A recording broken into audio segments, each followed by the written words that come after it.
Welcome to the deep dive, where we take your sources, stack them up, and really unpack the key insights to help you cut through the noise. Great to be here. Today, we're diving deep into some, well, really remarkable excerpts from a book on the inner life. It was written decades ago by a busy pastor right there in Chicago. Yeah, A.W. Tozer. And it's a text that, still resonates so deeply today. It points to this um, widespread spiritual hunger that often seems to go unmet. Right. And the core of these sources we're looking at, it isn't just about, like, understanding theology or doctrine. Knowing about God. Exactly. It's about moving beyond knowing about him to truly knowing him, in a conscious, experiential way. Absolutely. So our mission in this deep dive is basically to navigate these specific texts, follow the author's line of argument as best we can, and pull out those timeless nuggets about cultivating that vital personal relationship with God. Especially when life is just, well, busy, as it was for him and as it is for us. Yeah, exactly. How do you do it in the midst of everyday life? So let's jump in. Okay, so the sources, they immediately confront us with this powerful observation, maybe even uncomfortable for some, this deep spiritual hunger among many believers, but alongside it, a profound lack of real nourishment. It feels like he's saying people are looking for something real, something substantial, but they're often being offered, well, substitutes. Precisely. Yeah. That's a great way to put it. He contrasts this deep hunger for God himself with what he was seeing in many religious circles. Which was. A heavy reliance on, correct doctrine, which is important, but also on elaborate programs, methods, activities, things that ultimately leave people feeling unsatisfied. He uses that incredibly vivid line, doesn't he? Oh, yeah. The hungry sheep look up and are not fed. Wow. That's a strong indictment. It really is. And he's careful, though. He's not saying there's a shortage of Bible knowledge out there or good teachers necessarily. He's not critiquing right opinions as such.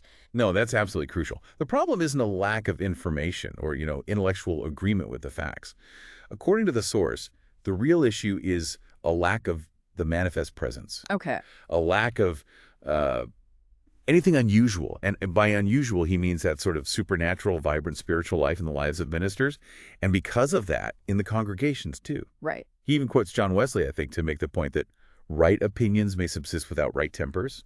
You can know about God, even have all your theology straight, without genuinely loving or experiencing him. Okay, so the insight here is that correct doctrine, while, yeah, absolutely essential, can somehow become an end in itself. Yeah. Instead of a means to actually reach God. Yes, like getting so focused on the map, you forget the destination is a real place with a real person. Yeah. He draws this really sharp parallel. He says we risk losing God amid the wonders of his word. Okay. Just like some scientists, he argues, lost him amid the wonders of his world. Wow. So the Bible, which is meant to lead us to God, can actually inadvertently become like a screen blocking our view if we end up worshiping the text itself instead of the one the text is pointing to. Exactly that. And this tendency, he says, leads to what he identifies as a major spiritual roadblock, the God and problem. Ah, yes. Tell us about that. This is such a key nugget, I think, this evil habit, as he calls it, of seeking God and. God and. God and something else. Yeah. You fill in the blank. God and success, God and feeling good, God and acceptance by the group, God and financial security, God in this specific ministry program, or that identity. Right. Always tacking something on. Yeah. This hyphenated seeking, he argues, actually prevents us from finding God in his fullness, in full revelation. So the challenge is pretty radical then. It is. He asks, essentially, what if we just omitted the and? What if we just sought God? Period. And the paradox he points out, which is fascinating, is that by dropping the and, by seeking only him, we actually find what our hearts were truly, deeply longing for all along, which was him. Yes. Yes. The real insight here, I think, is that true spiritual nourishment, genuine revival, it isn't found in just accumulating more religious stuff, more activities, more knowledge about things. It's found where? It's found in a direct, personal, sometimes even, as he puts it, piercing sweetness of experiencing God himself. That's what truly satisfies that deep hunger he started with. That really reframes what seeking God is all about, which kind of brings us naturally to the next part of this whole journey he outlines, the call to pursuit. Right. And this seems, well, maybe counterintuitive to some modern ideas, doesn't it? Like, if we've accepted Christ, and he even notes that specific phrase isn't explicitly biblical. Yeah, he makes a point of that. Are we sort of done seeking? Is the pursuit over? This is where the author really pushes back. hard. While, yes, God is certainly always previous, he's always initiating, always drawing, Okay. our response has to be active. We are called, commanded even, to pursue God.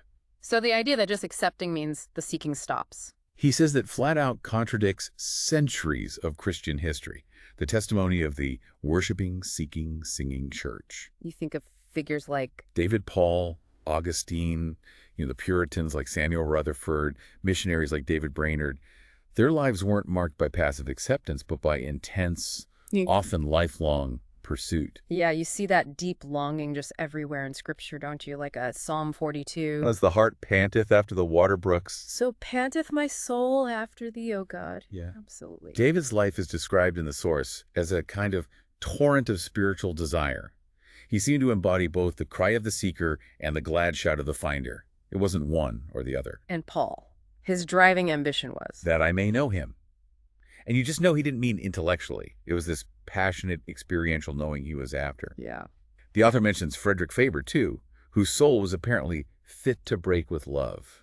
This kind of intense longing, he argues, wasn't some weird anomaly. Historically, it was much closer to the norm for deeply spiritual people. So he argues then that the lack of deliberately encouraging this mighty longing after God today, that's actually led to what he calls a low estate in our spiritual lives. Yes. What does that low estate look like according to him? Well, he uses some pretty strong terms. Things like complacency, a kind of spiritual widdenness, and over-reliance on complexity.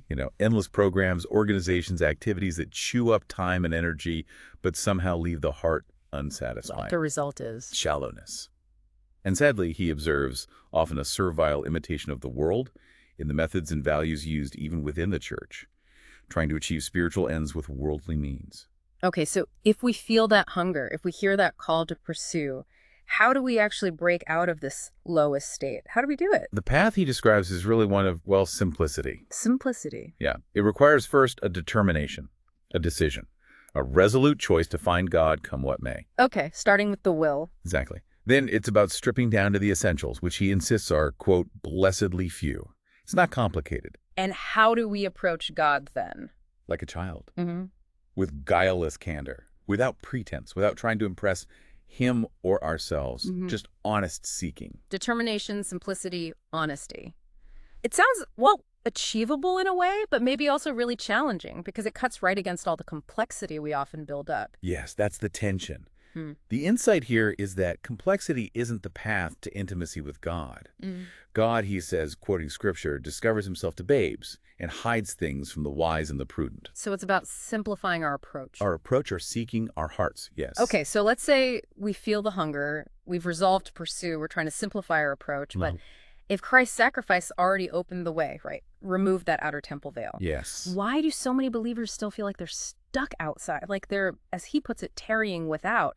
What's the real barrier then? This brings us to what is maybe the most profound obstacle he identifies in these texts. And he says it's not just, spiritual coldness or indifference. It's deep. It's deeper. He points to what he calls a veil in our hearts. An inner veil. Okay. Yes. Unlike the physical temple veil, which Christ's death tore apart from top to bottom, Right. This inner veil, he argues, remains and is what hides God's face from our actual lived experience. And what is this veil made of? He identifies it as our fleshly fallen nature, the self-life, which for many believers remains uncrucified and unrepudiated, even after they've come to faith. And he's very clear, isn't he, that this veil isn't just woven from the bad things we do, the individual sins. No, it's deeper than actions. It's about what we are intrinsically in our fallen, independent state. He calls them hyphenated sins, right? Yeah, it's a memorable phrase, self-righteousness, self-pity, self-confidence, meaning confidence in the self-seeking, self-love, self-will. All rooted in self. Exactly. They're woven into the very fabric of our desire for independence from God. And he warns, the self is cunning. It can even feed upon orthodoxy. Wow, explain that. Well, the self can actually be more comfortable, say, at a Bible conference analyzing theological truths than genuinely surrendered and broken before God.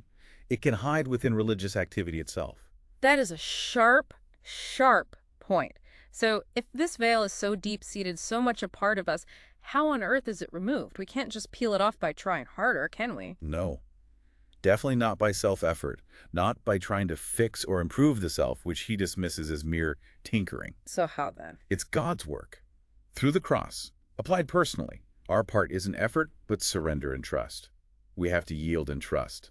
But the source uses some really powerful, almost violent language about this removal, like the tough old miser within us needing to be torn out, extracted in agony and blood. That doesn't sound easy or painless. No, it isn't. And the insight here is that dealing with the self-life isn't like, getting a spiritual makeover. It's more like radical surgery. Okay. It requires facing uncomfortable truths about our real motives, letting go of cherished self-images, conceding control over areas of our lives we've kept guarded. It's an inner upheaval. He compares it to Christ driving the money changers out of the temple. Yes, but happening inside, in the temple of our own hearts. We have to consciously agree with God about the self-life, repudiate its right to rule, and by faith, reckon it, count it as crucified with Christ. This really brings to mind that dramatic illustration he uses, Abraham and Isaac on Mount Moriah. Oh, yes. That story is absolutely key to understanding this painful but necessary renunciation. In a sense, God was cutting directly to the heart of the veil in Abraham's life. How so? Well, Abraham's deep love for Isaac was natural. It was good. But it had apparently reached a point where it was bordering on becoming the ultimate treasure, subtly challenging God's central place in his heart. So the test wasn't that God actually wanted Isaac's sacrifice. No, not at all. But God wanted Isaac removed from that ultimate throne-like place in Abraham's heart so that he himself, God alone, could reign there unchallenged. So the pain wasn't just, I might lose my son, but the agony of ripping out the thing, the person, that had maybe unknowingly taken God's primary place in his deepest affections. Exactly. And the beautiful paradox, what he calls the sweet theology of the heart that Abraham learned through this terrible renunciation, Yes. is that by being willing to give up his most cherished earthly treasure, Abraham, in one sense, possessed nothing held on to idolatrously, yet he received everything back. Isaac, his family, his possessions, the promise, but now with God fully and undeniably at the center. He possessed nothing, yet possessed all things. Right. The insight is profound. Letting go of the self-ultimate controlling grip on things is the only way to truly possess them, and God, rightly. Okay, so moving from removing the obstacle, that veil, to actually experiencing God, the source talks about knowing God not just intellectually, but with a kind of immediacy, like how we know another person or even physical things. Yes. Yeah. He points to all that biblical language that describes knowing God using our senses. Taste and see that the Lord is good. Smell the fragrance of Christ. Yeah. Hear his voice. He posits that we actually have spiritual faculties within us, given by God, that are quickened by the Holy Spirit when we're regenerated. They're designed precisely for this kind of direct apprehension of God. But for many believers, these faculties seem dormant or maybe just dull. Exactly. They lie dormant or dulled. And he identifies the main culprit for this dullness in believers as something he calls chronic unbelief. Chronic unbelief. Yeah, leading to an inward insensibility and numbness towards spiritual things. He genuinely believes this is a widespread condition, even among churchgoers. He defines two really crucial terms here, reality and reckon. How do they fit into overcoming this numbness? Okay, so reality for him is fundamentally that which exists independently of our minds or ideas about it. God is the ultimate foundational reality. Everything else exists only because of him, contingent upon him. And reckon. Reckon is an imagination. It's not pretending something is true or projecting unreal images. It means counting on, relying upon that which is already there, acting based on reality. So the insight is, God and the spiritual world aren't just abstract ideas we think about. They are real. They are present. They are here now. Yes. And faith is the act of reckoning upon, counting on, banking on that existing reality. Okay, but why is that so hard then, if it's real and present? Well, the challenge is our bad thought habits. Ingrained by sin, yes, but also reinforced constantly by the intrusive ubiquity of visible things. The sheer overwhelming presence of the physical world. Exactly. It constantly trains us, conditions us to see the physical world as the really real, the truly present thing. And so we habitually doubt or simply ignore the spiritual reality that's just as present, if not more so. The seen world becomes, in a way, the enemy of the unseen. In practice, yes. Yeah. Even though the very foundation of Christianity is belief in the invisible. So how do we overcome this? How do we break that habit of ignoring the spiritual? According to the source, it's about breaking the habit, deliberately choosing to shift our interest from the seen to the unseen, actively cultivating an awareness of spiritual reality. It comes back to that fundamental requirement for approaching God. Right. He that cometh to God must believe that he is, and that he is a rewarder of them that diligently seek him. You have to start by reckoning on his reality and his goodness. He uses that beautiful phrase for faith, the gaze of a soul upon a saving God. Yes. And there's a wonderful dynamic in that gaze. While we are looking at God, focused on him, Yeah. for that moment, we are not seeing ourselves. A blessed riddance, he calls it. Exactly. A blessed riddance from obsessive self-focus. And as we keep looking to Christ, not just in a glance, but in a steady gaze, God works within us. The power isn't in our act of looking, but in the one we are looking at. So the insight is that faith isn't about earning God's favor by our effort of believing. It's more like a fundamental redirecting of our sight. Yes, away from the self, because sin, he argues, has twisted our vision inward, made us self-absorbed and turning it outward towards God. Unbelief keeps self on the throne, looking inward. Faith looks out. And when we lift those inward eyes in faith, what do we find? We meet friendly eyes gazing back. It's the dawning experience of, thou God seest me, not as a judge, but as a loving father. This is where he says heaven begins on earth. Yes. He includes that lovely quote from Nicholas of Cusa about God's very beholding of us, giving us life and kindling our yearning for him. It's a mutual gaze. Now, this sounds like deep contemplation, this inward gazing. Is this really practical? Is it only for monks or hermits, people with lots of quiet time? No, he's very clear on this point. Not at all. This inward gazing, this secret communion, it's for everyone. Busy working people, parents, students, everyone. How? It's a habit of the heart, an inner orientation that can be maintained even right in the middle of daily tasks and responsibilities. And how do the more familiar spiritual disciplines fit into this? Things like prayer, reading the Bible, going to church, serving others. Oh, they are absolutely vital. They're the means of grace God has given us. Prayer and Bible meditation, he says, help purify our gaze. Going to church, corporate worship, enlarges our spiritual outlook, reminds us we're part of something bigger. Serving others deepens our love, but their true meaning and power, he argues, really come alive when they are rooted in this underlying inward habit of beholding God. Otherwise, they can become just external routines. He uses that analogy, doesn't he, about pianos? Yes, pianos in tune to the same tuning fork. When individual believers are truly tuned to God through this inward gaze, their private walk becomes purified. And then, automatically, their collective spiritual life, their social religion, is perfected because they're all aligned with the same source, Christ. Unity flows from individual connection with God. Building on that idea of God's presence, he really emphasizes the fundamental truth of his universal presence. God is everywhere. Right. Foundational stuff. God is everywhere present. He's immanent, sustaining all things.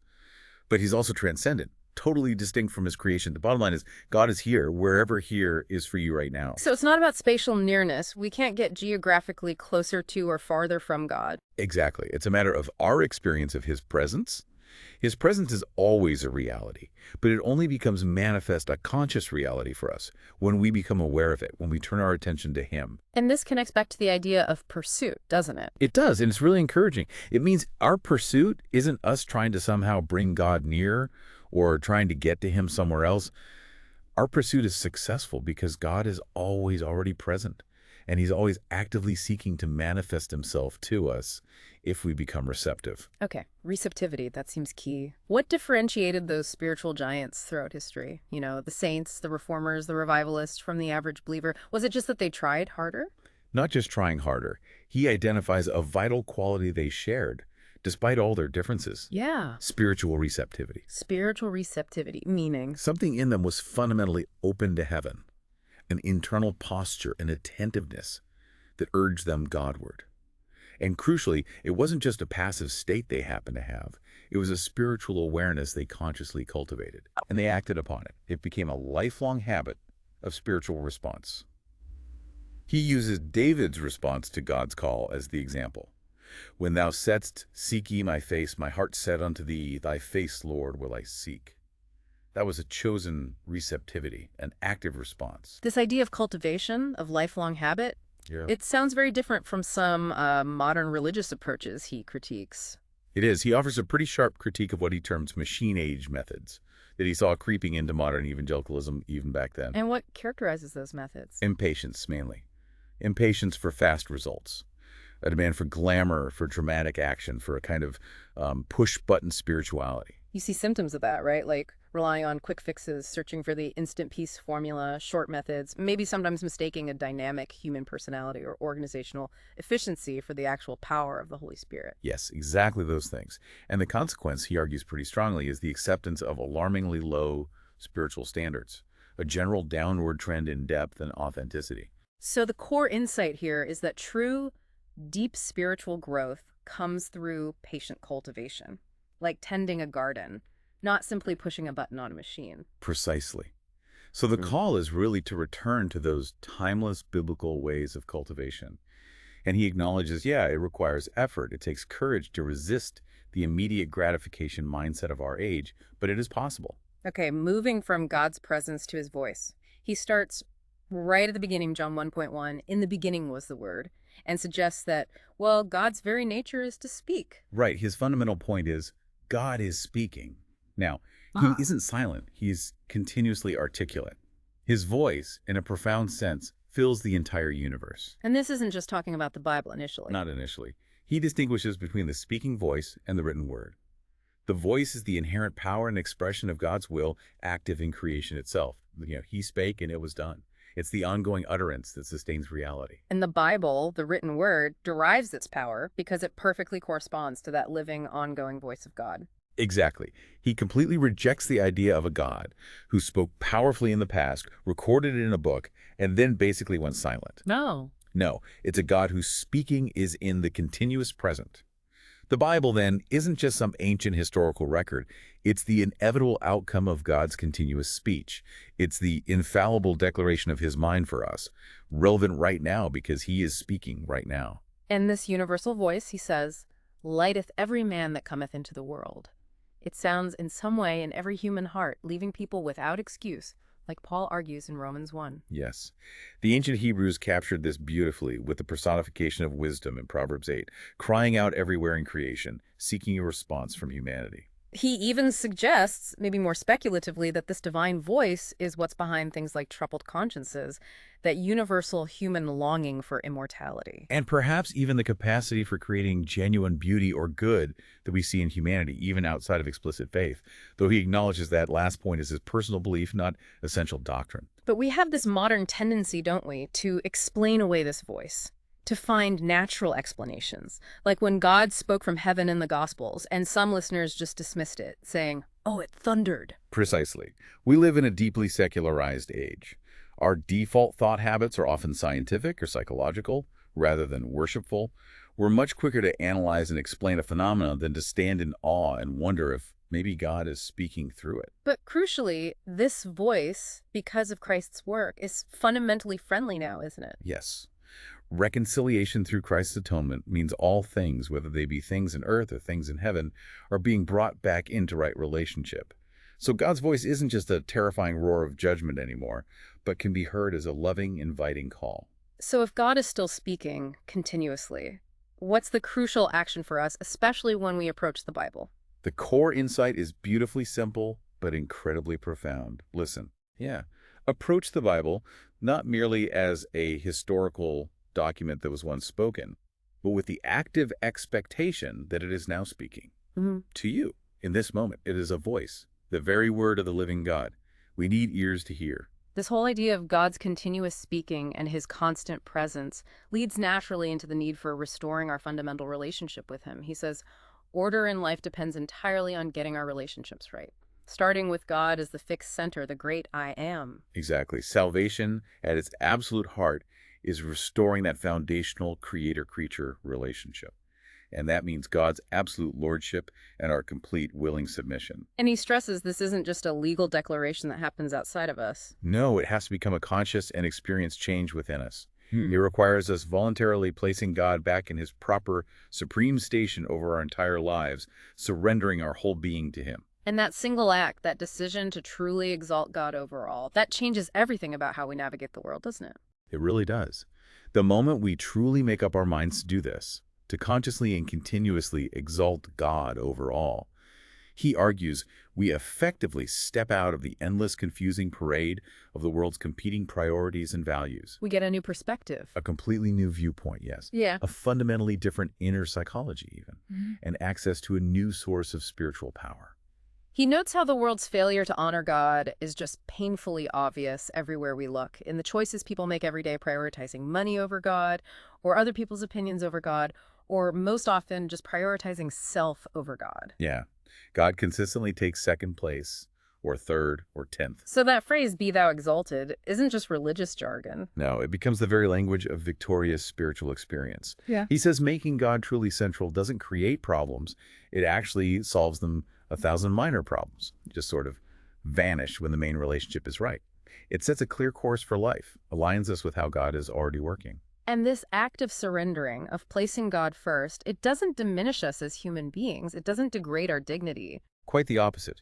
He argues it restores our true dignity as creatures made in God's image. Our original disgrace, going back to Eden, was trying to usurp God's place. Exalting him puts us back in our rightful, honored position under his loving authority. So we aren't losing freedom. No, we're exchanging slavery. We all serve something. We exchange a cruel slave driver like sin or self-interest for a kind and gentle master in Jesus Christ. It's liberation. He also highlights that ancient principle running through Scripture. God honors those who honor him. And this isn't about achieving perfection. No, not at all. It's about the holy intention of the heart, the consistent direction. You see it in lives like Abraham, Jacob, David, and perfectly exemplified in Jesus himself, whose only aim was his Father's honor. And the author brings up that really provocative question Jesus asked the religious leaders. Oh yeah, that's a searching one. How can you believe which receive honor one of another, and seek not the honor that cometh from God alone? Wow. What's the insight there? He suggests, really powerfully, that our deep-seated desire for human approval, for getting honor one of another, might actually be a fundamental root cause of unbelief and self-righteousness, even within very religious contexts. Wow. We're more concerned with looking good to others than being right with God. That is a challenging thought. It really is. And God, he says, is actively seeking those people who will exalt him over all.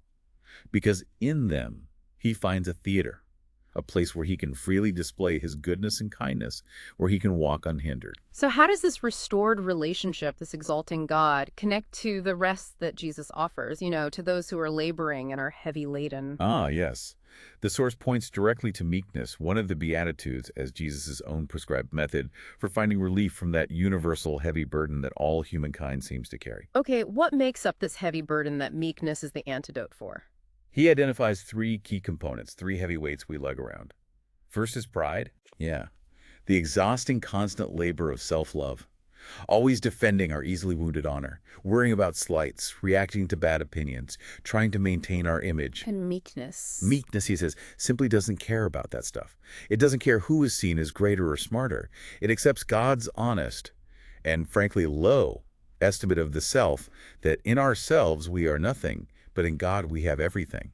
And it trusts God to defend our true honor when needed. It just lets go of the self-defense. Okay, what's the second burden? Pretense. The heavy burden of hiding our inward poverty, always trying desperately to appear better, smarter, more successful, more spiritual than we actually are. Usually driven by comparing ourselves to others. Constantly. Meekness, again, is the release. It accepts the truth about ourselves, warts and all. It allows us to become as little children who can just receive things, enjoy things directly, without that exhausting need to measure ourselves against everyone else. And the third burden?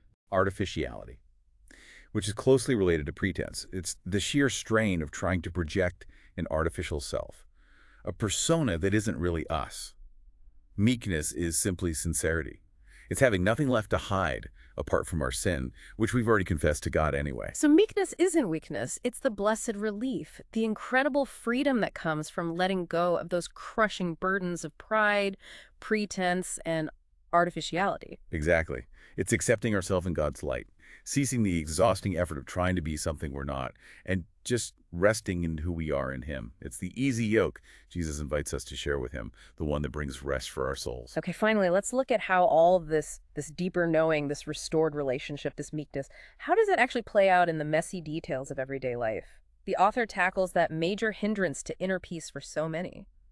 the perceived sacred-secular division. Oh, this is huge. Such a common struggle. We Yeah. often feel like we inhabit two totally separate worlds, right? The spiritual world, church prayer, Bible reading, and the natural world, Mm. work, chores, family hobbies. Yeah, and it leads to this inner conflict, this feeling that our daily tasks are somehow interfering with or are incompatible with a truly vibrant spiritual life. Right, and he holds up Jesus' life as the ultimate model here. He notes that Jesus himself made no such distinction. He was just doing always the things that please him, whether that was teaching crowds, healing, eating, sleeping, or working as a carpenter. He lived with this perfect poise and rest, integrating everything. And Paul's instruction mirrors that perfectly. Absolutely. Whether therefore ye eat or drink or whatsoever ye do, do all to the glory of God. And the insight there is that whatsoever ye do includes the most common, the most mundane, the most secular acts that can be lifted into the sacred realm. So he's clearly pushing back hard against any lingering ideas from, say, monasticism that we have to somehow despise the body or reject earthly life to be truly spiritual. Oh, definitely. God created our bodies. Jesus took on a real human body and lived a real human life. We don't offend God by normal bodily acts, eating, sleeping, working, enjoying creation, as long as they're done in accordance with his design and free from perversion or abuse.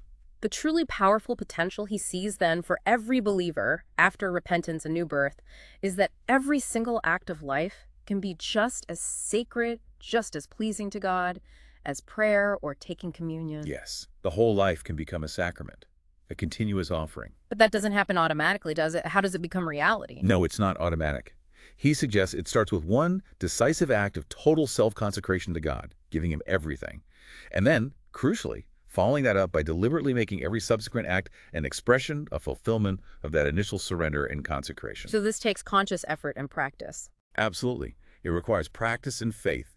We need to meditate on this truth, pray about it, actively remind ourselves frequently throughout the day, and hold firmly to the belief that God genuinely accepts all our acts when they're offered to him for his glory. He calls it practicing the fine art of making every work a priestly ministration. That's the phrase. It's an art to be learned. He also directly challenges the whole idea of certain places or times being inherently more sacred than others. Right. He sees things like the tabernacle, the Holy of Holies, the specific feast days in the Old Testament as a necessary stage in Israel's spiritual education, teaching them about holiness and access. But Christ changed that. yes, Christ's death, rending the temple veil from top to bottom, signified that exclusive sacred space was abolished. Access to God's presence is now open everywhere, at all times, to those who come through him. Jesus and Paul both taught worship in spirit and truth, not tied to Jerusalem or any specific mountain, day, or building. And he really laments what he sees as a tendency, even in conservative Christian circles, to drift back towards a kind of legality about this. Yeah, observing special days or times as holier, seeing certain places or buildings or objects as intrinsically more sacred than others. He sees this as recreating that false, harmful division between religion and the rest of life. He even calls it a kind of heresy, doesn't he? That logically leads toward the Roman Catholic system if taken to its conclusion. He does use strong language there, yeah. Yeah. He sees that separation as fundamentally misunderstanding the implications of the new covenant.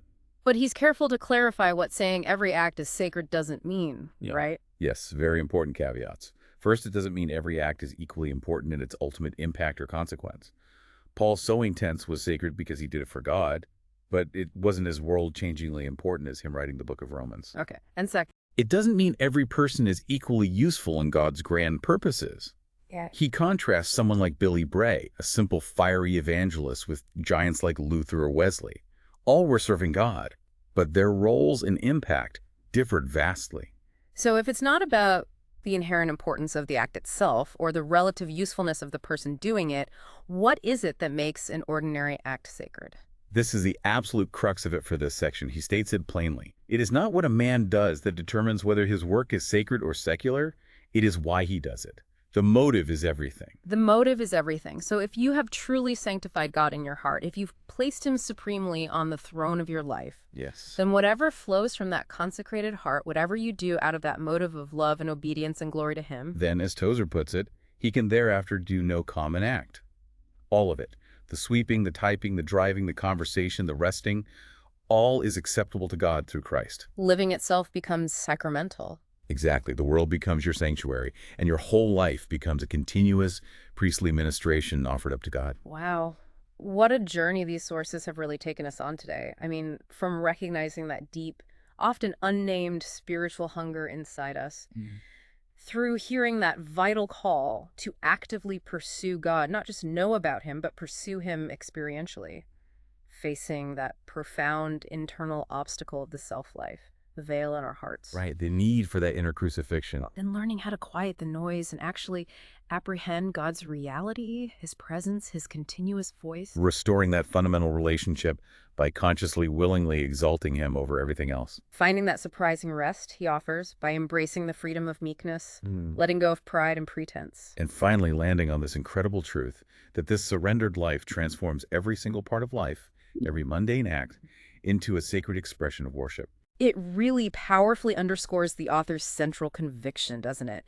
That this kind of conscious, intimate walk with God, where, as he says, all my thought may be a sweet incense, and every act an act of worship. It isn't just some impossible dream for spiritual superheroes. No, he insists it is genuinely possible for every child of God, Yeah. every single one, provided we're willing to pay the price of that determined pursuit and that necessary surrender. That's a truly hopeful but also deeply challenging thought to end on.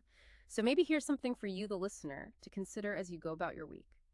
If, as this author so powerfully suggests, the greatest hindrance to knowing God more intimately really is that subtle, persistent veil of self in our hearts, well, how might consciously practicing self-forgetfulness, just in small ways throughout your ordinary day, maybe choosing to genuinely think of someone else's needs first, or deliberately focusing your attention outwards towards God or others instead of constantly monitoring your own feelings or performance, how might doing that, even imperfectly, begin to loosen the grip of that self-life and maybe, just maybe, open up a new awareness of God's quiet, ever-present reality right there with you?